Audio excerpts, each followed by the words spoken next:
Hoje, o consumidor associa a marca de produto às questões de sustentabilidade, aos elementos que são decisórios para a sua decisão de compra.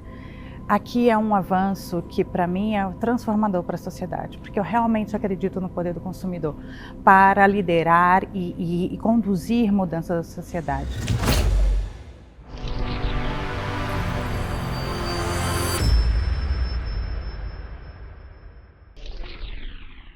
Olá, sou Helene Gritzapis e é uma alegria estar aqui com vocês para mais um episódio do Green Talks, uma iniciativa pioneira que discute o papel fundamental da tecnologia na promoção de um futuro mais sustentável. O Green Talks é uma colaboração entre a Green4T, uma empresa líder em gerenciamento e operação de ambientes de missão crítica, com presença em toda a América Latina, e o portal de sustentabilidade Neomundo. Bem, hoje a gente vai falar dos riscos reputacionais ligados à sustentabilidade, ligados às questões de sustentabilidade, na verdade, com uma das mulheres que eu considero uma das mais brilhantes que eu conheço, que eu tenho o prazer de conhecer, que é a Suelma Rosa dos Santos. A Suelma, ela é VP de Assuntos Corporativos da PepsiCo para a América Latina. Ela tem um currículo impressionante. Ela foi eleita pela Bloomberg por 3 anos consecutivos como uma das 500 pessoas mais influentes da América Latina. Há 21 anos, ela cultiva experiências em multinacionais, ONGs, associações e também no governo. Ela é membro da Mulheres em Relações Governamentais, Women Inside Trade, Women in Biodiversity, e Elas no Poder, e leciona também em programas de graduação e pós-graduação na Argentina, Brasil, Estados Unidos e Europa. Suelma, bem-vinda, é um prazer ter finalmente você aqui conosco. Prazer é meu, que bom que a gente conseguiu marcar dessa vez. Você viu que eu até engasguei para falar o quanto eu sou sua fã, né? Então vamos lá, vamos aproveitar um pouco desse estar com você.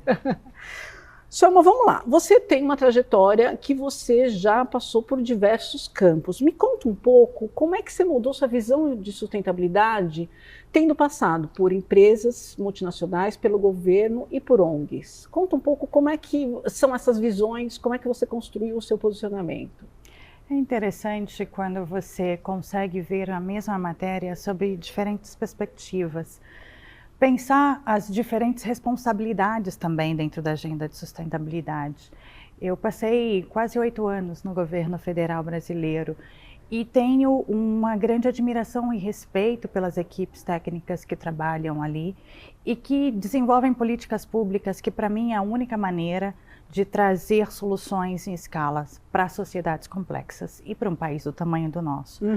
Porém, essas forças políticas, essas forças de formulação de política pública, elas não são suficientes. Precisam de outros atores da sociedade para as agendas se moverem, né? As ONGs, por exemplo, os movimentos da sociedade civil têm um papel fundamental de identificar quais são os grandes temas da sociedade, de colocar eles em evidência. A academia, de estudar essas matérias a partir do ponto de vista de ciência, com metodologia. E o setor privado foi um processo de aprendizado, de amadurecimento de qual é o papel desse setor em todo esse diálogo. Se a gente pensar que a maior parte do PIB mundial está concentrado no setor privado, é aí a grande força motora de transformação. E quando a gente consegue incorporar sustentabilidade no core business, aí o impacto realmente é grande. Para mim, pensar nesses diferentes atores é como pensar quando a gente está sentado numa mesa e vai mudando de cadeiras. É um pouco como se eu sempre estivesse na mesma conversa e olhando com diferentes recortes da sociedade. Hoje, o que isso construiu em mim é um entendimento e um entendimento do papel de cada um respeito profundo sobre cada um desses atores e a contribuição que eles trazem à mesa e a abertura para um diálogo que é complexo, que a gente não precisa concordar, mas que com certeza a gente precisa construir soluções coletivas. E aí, nessa visão de construir essas soluções coletivas, como é que as empresas podem lidar de forma melhor com o escrutínio dos consumidores e a pressão por práticas mais sustentáveis? Para mim é uma grande alegria ver o consumidor cada vez mais engajado e entendendo o seu papel. Porque é a decisão do consumidor que direciona a prática das empresas.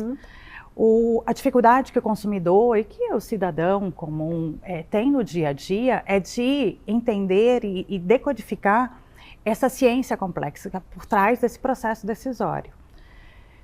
Por exemplo, na questão de embalagens. O que é uma embalagem segura, por um lado, ao mesmo tempo que traga e garanta a circularidade. Sim. Né?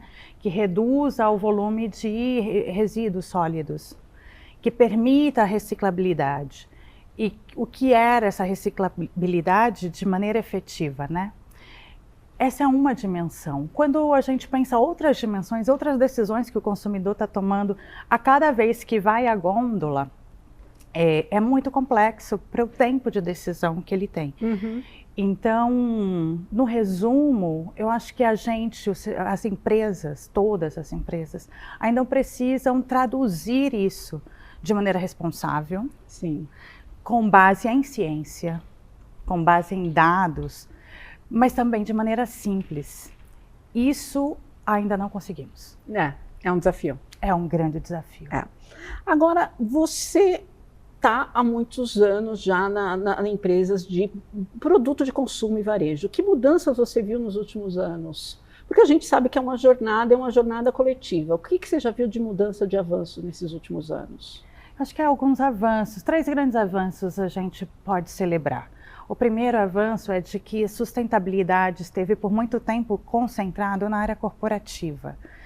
E tinha seus benefícios vinculados à constituição, à criação de reputação para a marca corporativa. Sim. Não é mais verdade, ou não se limita mais a isso apenas. Hoje o consumidor associa a marca de produto às questões de sustentabilidade, aos elementos que são decisórios para a sua decisão de compra. Aqui é um avanço que, para mim, é transformador para a sociedade, porque eu realmente acredito no poder do consumidor para liderar e conduzir mudanças da sociedade. Um outro avanço que, para mim, é evidente, talvez sejam essas algumas décadas rodando por aí, é o quanto que a gente fala sobre isso. Eu sei que há muitas dúvidas, há muitos questionamentos, ainda não temos solidificado todo esse pensamento. A sociedade está evoluindo, mas quando a gente olha para 10 anos atrás, a transformação é profunda. E quando a gente olha as novas gerações, quando a gente olha o comportamento de consumo da geração Z, o nível de preocupação dos millennials e o processo decisório, o engajamento com marcas, a preocupação com marcas com propósito, é muito grande. Então, para mim, isso são temas que a gente precisa celebrar. Não, precisamos. Agora, Chama, o seu trabalho é muito de construir pontes entre diferentes atores, com interesses, muitas vezes, que você tem que se colocar no lugar de cada um e observar o que cada um quer, naquele entender como chegar num objetivo comum. Conta pra gente qual que são os principais obstáculos para esse entendimento e quais estratégias que você usa para chegar nesse consenso, onde cada um tem que ceder um pouco. Hoje o maior desafio é a polarização. A gente perdeu a capacidade de um diálogo aberto para temas complexos e a aceitação de que nós não precisamos concordar com tudo. Esse ambiente polarizado, onde os posicionamentos eles estão mais vinculados a ideologias e menos abertura para a escuta ativa, menos abertura para evidências científicas, para fatos e dados, dificulta o diálogo. Tá. E talvez aqui seja o maior desafio, de fato, para essa atuação, que é a construção de consensos, que são os consensos possíveis, de olhares que são olhares muito diferentes da sociedade, que é um olhar de caleidoscópio, né? Cada um está vendo um pedaço do elefante, não é essa a metáfora? Então, é natural que ao ver a pata, você não concorde com quem está vendo a orelha ou a tromba, né? Aceitar que cada um está vendo um pedaço, que esses pedaços fazem parte de um todo maior. É um pedaço da construção desses consensos, ou outro pedaço da construção desses consensos é entender que o dissenso é uma forma de construção de conhecimento. Entendi. A gente não constrói conhecimento concordando. A gente constrói conhecimento trazendo elementos diferentes. Exato. Que é o difícil, você entender que o elemento diferente não é pessoal, ele é algo para a gente construir em cima, né? Agora, pouca gente sabe, mas você tem um papel muito ativo em direitos humanos, diversidade e inclusão. A gente fala muito de sustentabilidade, mas você tem um papel muito ativo nisso também. Conta um pouco como é que você vê os principais desafios nesse momento na América Latina, quando a gente olha direitos humanos, diversidade e inclusão. O primeiro desafio é entender que direitos humanos não é mal ou ruim, que direitos humanos são uma base de consenso que nós construímos depois das 2 grandes guerras, do modelo de sociedade que a gente quer construir.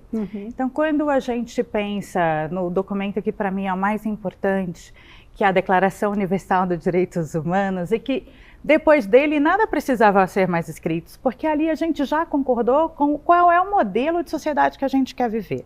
E a gente está dizendo que naquele documento que a gente está dizendo, que a gente quer uma sociedade onde as pessoas tenham os mesmos direitos, que elas tenham assegurado acesso à alimentação, à habitação, que elas tenham assegurado acesso à saúde, à educação, mas principalmente que ninguém seja tratado de maneira diferente por causa da sua religião, por causa da sua cor, por causa do seu gênero, por causa da sua identidade de gênero.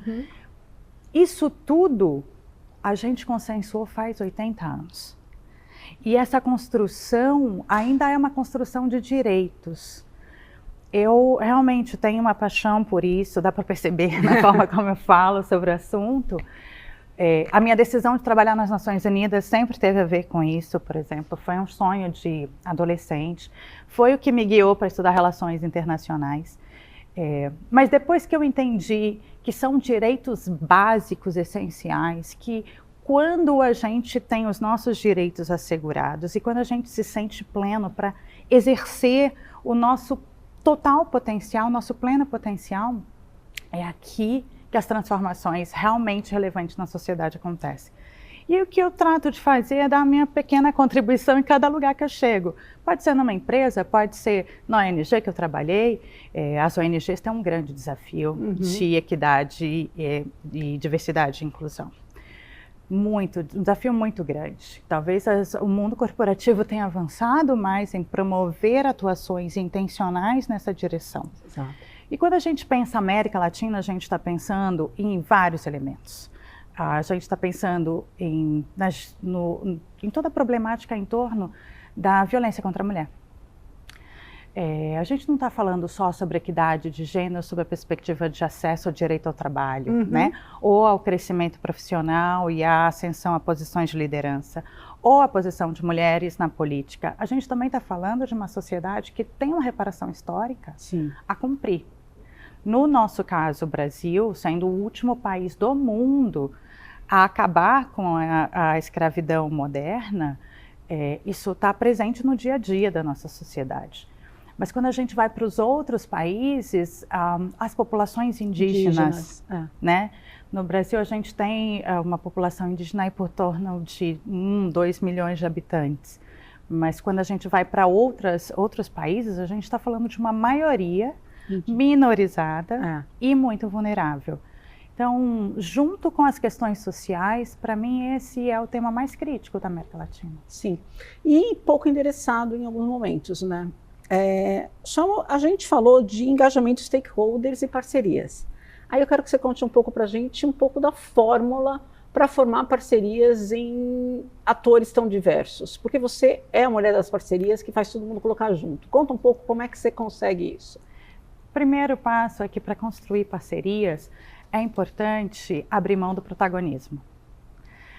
É comum, nós nos cruzamos com o nosso próprio ego, né?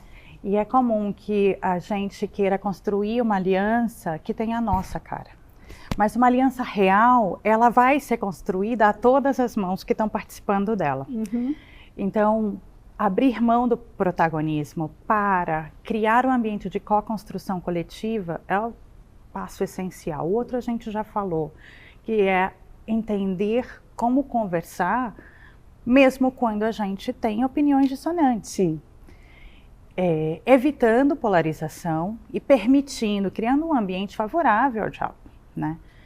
E, por último, é ter um objetivo comum, porque muitas vezes a gente até não concorda nos comos, até tem debates técnicos e tecnológicos também, mas a gente sabe para onde a gente está indo. E quando a gente sabe para onde a gente está indo, a gente é mais flexível. Sim. E abre mão de tudo isso, de todos os protagonismos e egos, para construir alguma solução que faça sentido para a sociedade, que é isso que importa. Sim. Agora, você esteve recentemente no Climate Week em Nova York, na COP da biodiversidade na Colômbia, e muito se falou do pouco avanço desses dois encontros. Você acha que ainda dá para ser otimista com essa agenda? Como você vê isso nesse momento? É possível permanecer otimista?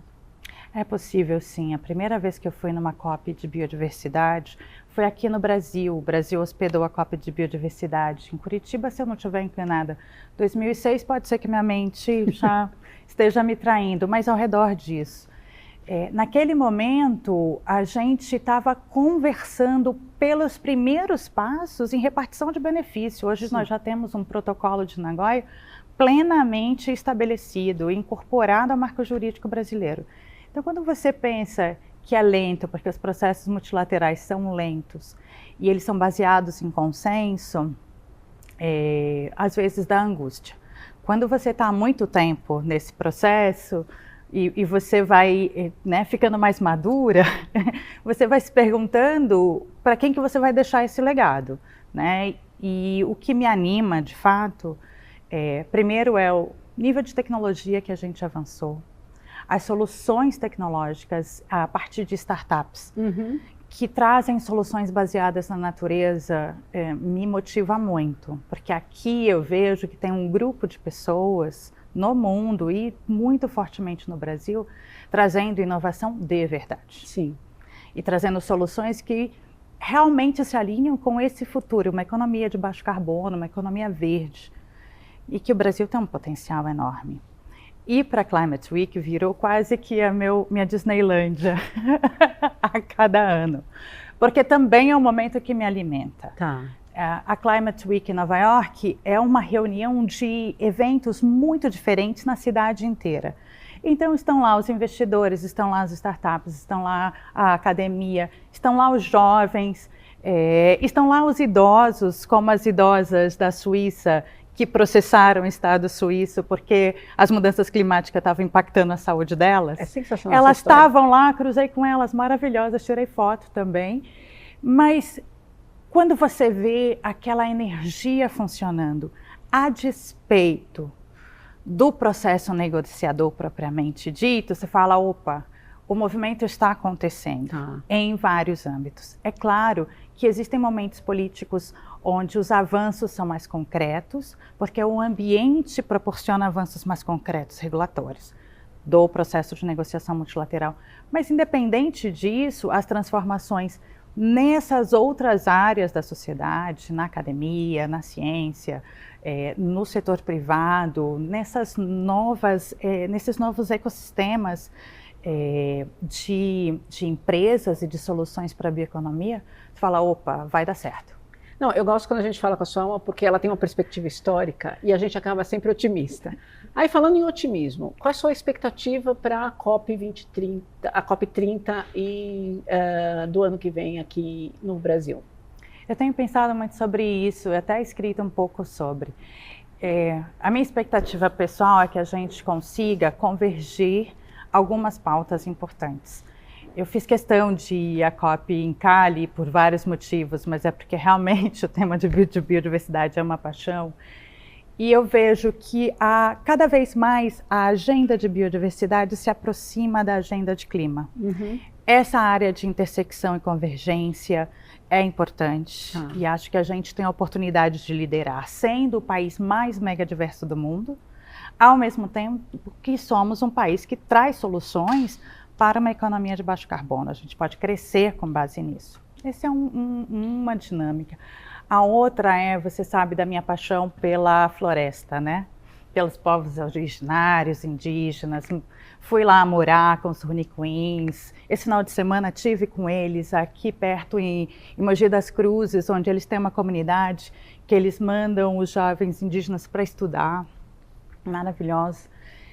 Quando eu penso no bioma amazônico, que é um bioma que é muito caro a toda a humanidade, mas também no bioma cerrado, que é o bioma que é mais impactado por desmatamento no Brasil, eu penso também nas pessoas que estão lá.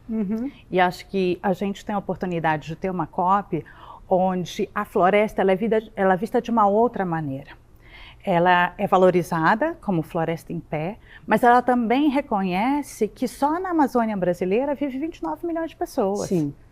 E essas pessoas vivem em condições muito diferentes. Essa comunidade Rony Queen, que eu falava antes, que vive quase na fronteira do Brasil com o Peru, no Acre, vive no Rio Jordão, por exemplo, que para chegar lá é muito complexo. Literalmente você usa todos os meios de transporte e sobe mais muitas horas de rio acima para poder chegar lá. Quando você pensa que essa floresta ela é uma floresta viva, mas também povoada de pessoas, a gente não pode dissociar clima de justiça social. Sim. De acesso, de redução de desigualdades, de acesso à alimentação. A gente precisa pensar clima como um condutor de transformação da sociedade para mudar o modelo de economia, mas que garanta acesso a tudo. O principal é segurança alimentar. Sim. Que pouco se fala quando a gente fala de sustentabilidade desse aspecto. Agora, você está hoje numa cadeira corporativa. Quais são as perspectivas que você acha para a sustentabilidade no ambiente corporativo? E vamos falar além da questão de descarbonização, porque carbono é uma agenda meio que comum, que as metas de net zero, mas qual você vê as perspectivas no futuro no ambiente corporativo para a sustentabilidade? Eu concordo com você que o carbono está consolidado e que ele tem métricas e metodologias muito claras que estabelecem diálogo natural com o negócio. Sim. Porque a gente consegue medir o impacto em negócio, tanto da resiliência climática, quanto da quantidade de transformação tecnológica necessária para descarbonizar. Eu gostaria que a gente chegasse nesses mesmos patamares em outras agendas. Voltando ao tema da biodiversidade, dentro do processo de negociação da COP16, a gente tratou muito sobre a meta 15, a famosa meta 15, que é como mensurar a biodiversidade. Sim. E o impacto do negócio na biodiversidade. Aqui temos muitos quilômetros a seguir crescendo e detalhando e entrando em níveis mais claros do que são essas métricas.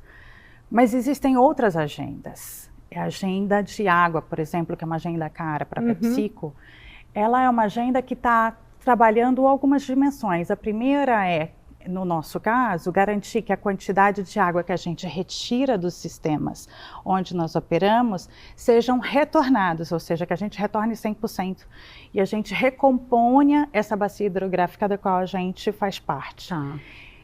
Esse é um pedaço do elemento. Os outros elementos é a governança, o acesso à água compartilhado, a água como um direito para todas essas comunidades. Não só do ponto de vista de beber,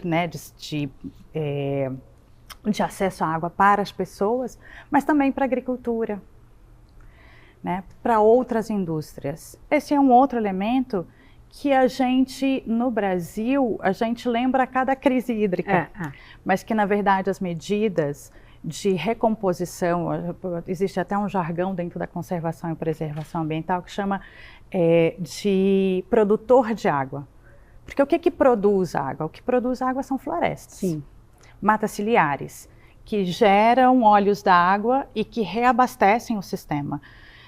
Além dos rios aéreos, que o professor Carlos Nobre, sei que teve com você, sou super fã dele, Ele é sensacional. Descobriu e nos ensinou a todos, Então, aqui é uma outra agenda que a gente não pode esquecer dela e não pode lembrar só quando temos crise hídrica. Outra agenda, sem dúvida nenhuma, é de circularidade. A gente precisa avançar em um modelo de sociedade que permita a circularidade para todos os nossos resíduos. No nosso caso, o nosso desafio é o plástico, mas todos os materiais, todos os tipos de resíduos precisam garantir plena circularidade. Sim. É pensar num novo modelo de linear a circular. E tem muitas outras agendas, mas para mim a central é construir modelos de negócio que dialoguem com soluções baseadas na natureza. Eu volto no meu novo mantra: soluções baseadas na natureza é uma oportunidade de negócio, é uma solução para a sustentabilidade e, na minha opinião, uma grande oportunidade de crescimento econômico para o Brasil. Aí eu quero que você encerre agora com conselhos para quem não está enxergando essas soluções baseadas na natureza, um líder que está nos ouvindo, é um executivo. Como isso está associado ao negócio e traz impacto para o negócio também? Eu vou te falar de agricultura regenerativa, que é a minha paixão.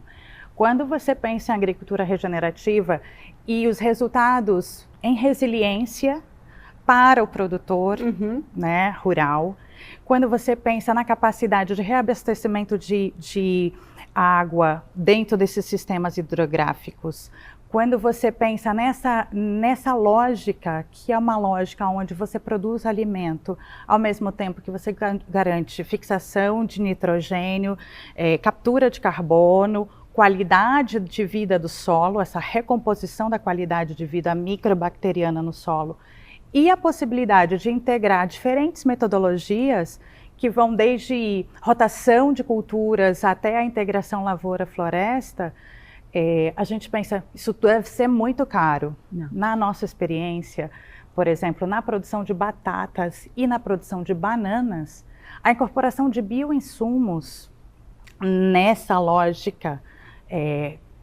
integrando práticas regenerativas, reduziu em 70% o custo de produção. Caramba!